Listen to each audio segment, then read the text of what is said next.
গেছিলাম সবাই মিলে রবীন্দ্র কুঠি বাড়ি। সারাদিন সবাই মিলে অনেক মজা করেছিলাম। হইচই ঘোরাফেরা ভালোই কাটছিল। মেলাতে গিয়েও যার যার পছন্দসই জিনিস কিনেছিলাম। তখনও আমরা ভাবতে পারিনি সামনে আমাদের জন্য এই ভয়ঙ্কর পরিস্থিতি। হঠাৎ দুপুরে খাওয়া দাওয়া করার পরে দেখলাম আকাশটা কেমন যেন ছায়া ঘেরা হয়ে গেল।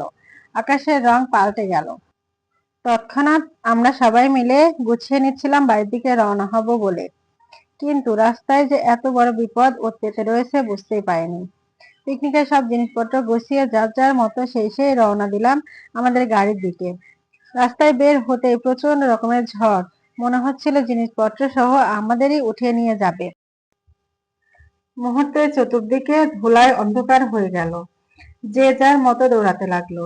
সেই পরিস্থিতিতে কে কোথায় দাঁড়াবে বা কিভাবে নিজেকে রক্ষা করবে কিছুই বুঝতে পারছিলাম না।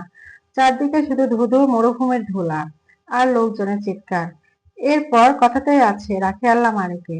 ওইখানে আমাদের চোখে পড়লো একটি ঘর, চারচালা টিনের ঘর। কার ঘর সেটা দেখার কারো টাইম নাই। সবাই উঠে পড়লাম। ঝড়ের বেগ মনে হচ্ছিল আরো তীব্র হচ্ছে।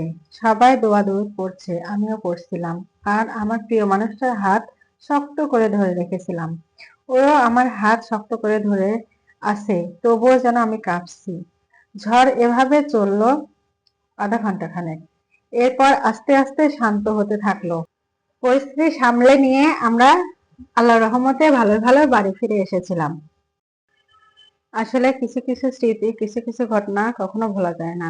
এই ঘটনা থেকে আজ থেকে প্রায় 10 বছর আগে ঘটে যাওয়া একটি ঘটনা, যা আমি আজ পর্যন্ত ভুলতে পারিনি।